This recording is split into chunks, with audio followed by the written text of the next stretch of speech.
Hey, um, I thought this would be an interesting video subject because it relates to the previous two videos I made on the issues of racism. I want to talk about a fairly taboo subject. Of course, anything connected with racism is, but I think it's important to talk about because it is pretty noticeable. And yeah, as a white person, I think it would be interesting to reflect on this. I'm going to talk about white guilt and white attitude to white racism. I mean, that is racism from white people. Um, I'm going to try not to cover some of the issues I covered in the previous videos where I was refuting the idea that anti-white racism doesn't exist. That's an idea I totally reject because I believe that anyone is capable of being racist against any group. Um, Needless to say, I abhor all racism. Let me just get that out of the way off the top of the video. I abhor all racism. That's the underlying point I'd really like to underscore with my whole argument, just in case anyone sort of jumps to conclusions. Um, so what do I mean by white guilt, or rather, what's my understanding of white guilt? Well, that is a recognition of the role institutional whites institutions that were run by white people played in historic racism. This includes numerous things, European empires, whether it be Britain or Spain or France, or Portugal for that matter, or the Netherlands or Belgium, uh, all powerful empires. I'm from the UK. We had the biggest empire of all. The British Empire has a lot to answer for. Um, there were positive aspects as well, but there were also many. I think it's important that British people recognise our empire done a lot of pretty bad things. That is very important. I've always argued that nations need to be honest about their past before moving to the future, before moving forward. Um, so my understanding of white guilt is when white people acknowledge the role that white racists who were historically in a powerful position played. And this is not necessarily just like, you know, white supremacist cranks like the KKK. This actually went quite deep into what would have been seen as normal and polite society. Well into the 20th century, on both sides of the Atlantic, there were some pretty racist attitudes around. And in Britain, those attitudes they can be found in the minority today, but right up until the 1950s, they were quite widespread. Actually, later than that, as late as the 60s and 70s, there were pub signs, for example, saying "No Irish, no blacks." Irish, of course. That's what I mentioned in the previous video about white on white racism. But there's no question about it that there is a history of racism from white people. And there's also no question about it that this can still be seen today. I'm not going to weigh too much into the current debate that's going on in the United States about white police officers and young black men and all the issues that are going on around that, because frankly, I'm still formulating my views on that. I do believe there's a serious problem. I do believe there's been far too many examples of shoot first and think later policy, and I do. I'm not there, so I don't want to sound like I'm too arrogant, like I'm sort of passing remarks on something that I don't know everything about. But I can imagine why Black Lives Matter started as it did. Um, and to an extent, I've got sympathy with that movement because I can see where it came from. I mean, cases like Eric Garner to me are just an utter disgrace. But anyway, but I'm not going to weigh too much into that because it just lead on to another video. Um, yeah, so white guilt. One of the things I noticed when I was challenging Kelly Kitagawa's views Um, there's a bit of assumption here on my part, but by that name, I'd imagine she is of Japanese or Hawaiian descent.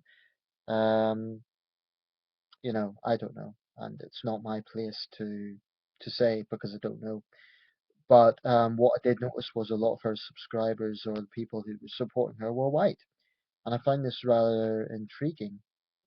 Um, because they were saying things like, "Oh, just say what you want, never mind the haters," and fuck them and this sort of thing. So they were sort of slavishly agreeing with what she was saying, and I thought it was very strange.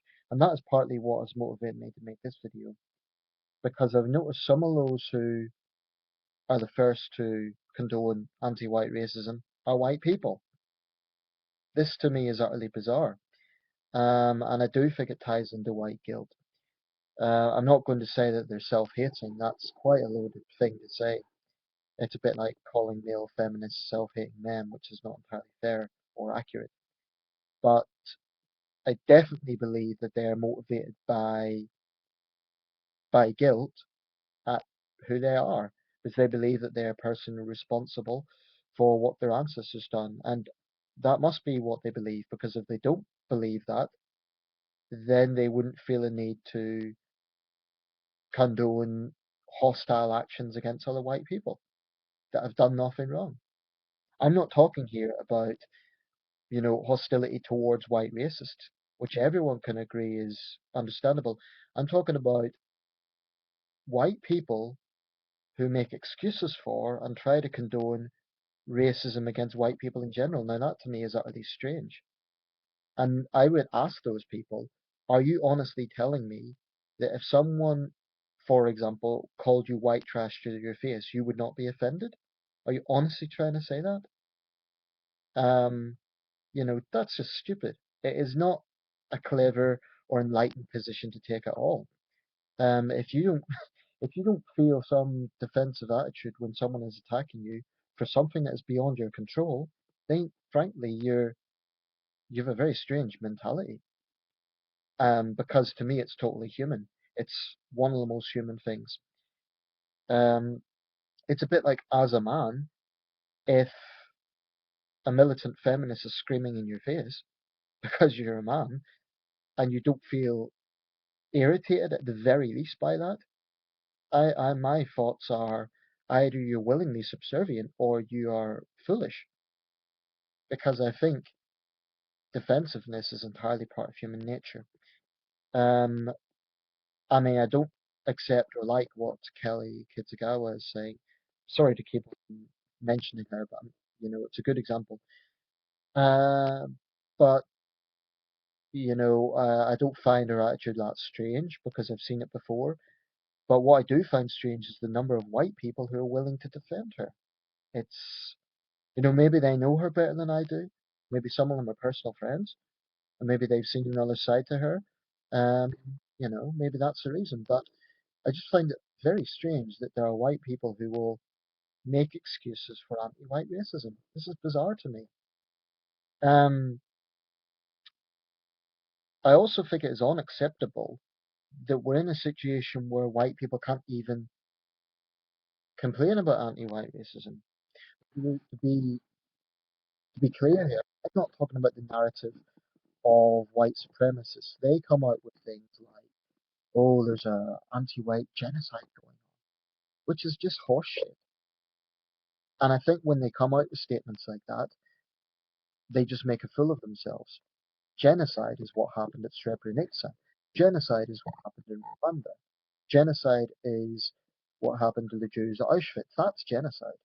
So when white supremacist groups come out about, also the other reason I have got contempt for white supremacists is because as someone who has been in interracial relationships, I take that personally because I've had white supremacists say to me, "You're a race traitor," and that's the sort of mentality I despise. But I hate that mentality from anyone.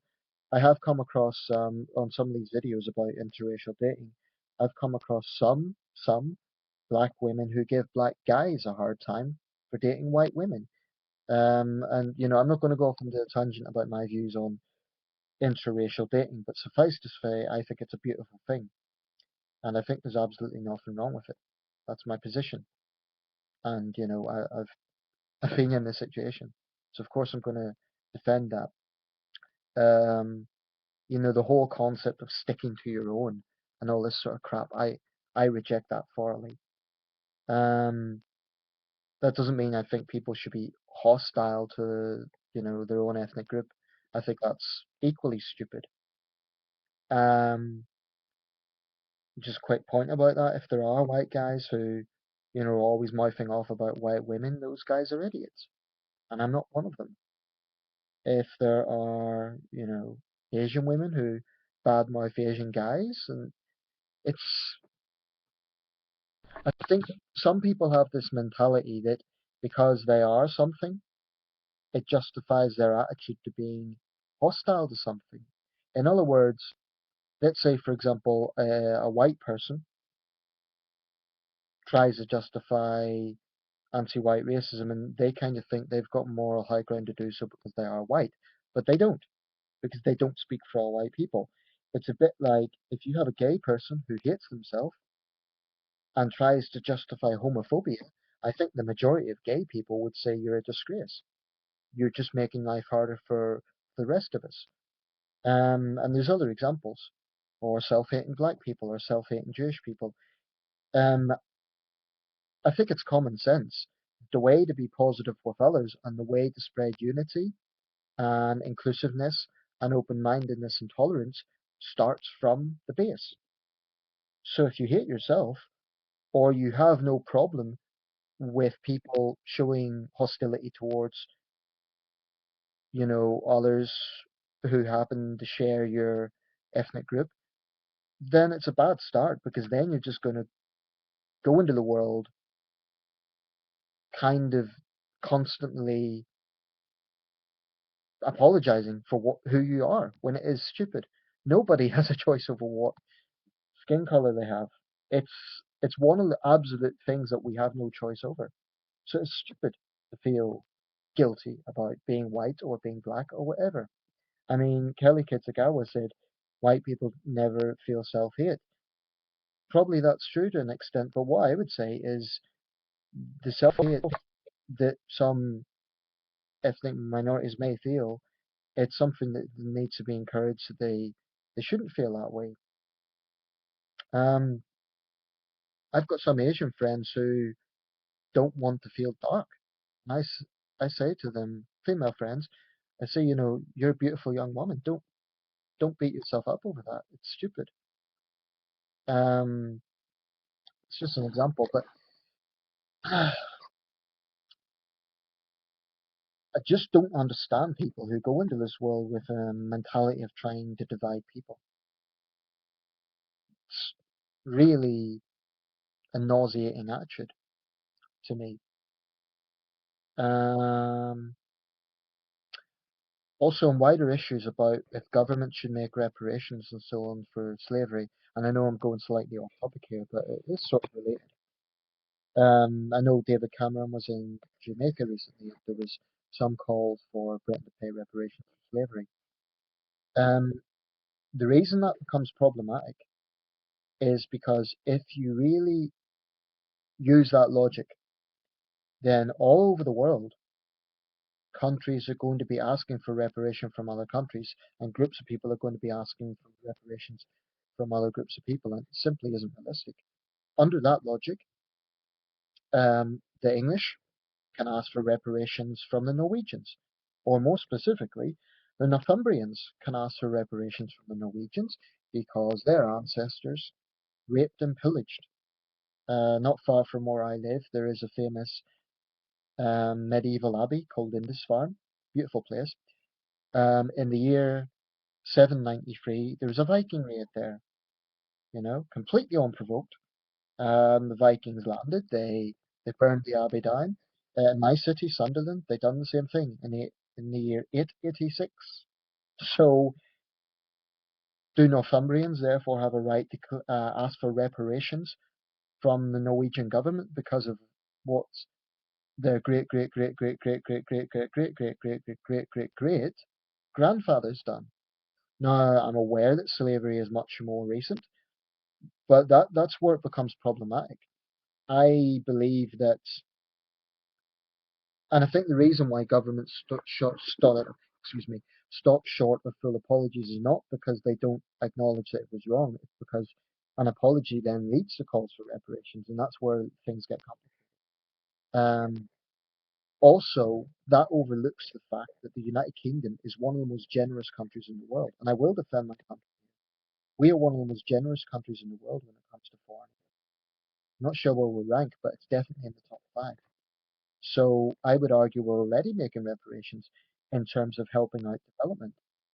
Um, we've been doing that for a long time with developing countries, and I support that. I believe it's the right thing to do. I believe it needs to be practical. I believe we need to know where the money is going, but I'm not opposed to the idea of doing it. So what I would argue is we're already making reparations. People will say, "Oh, but the crimes of the British Empire, you'll be doing it forever." The point is we're doing it. That is the point. Um, so yeah, that's a few of my thoughts on white guilt. What I would say is white people should not feel guilty for who they are because individuals are individuals.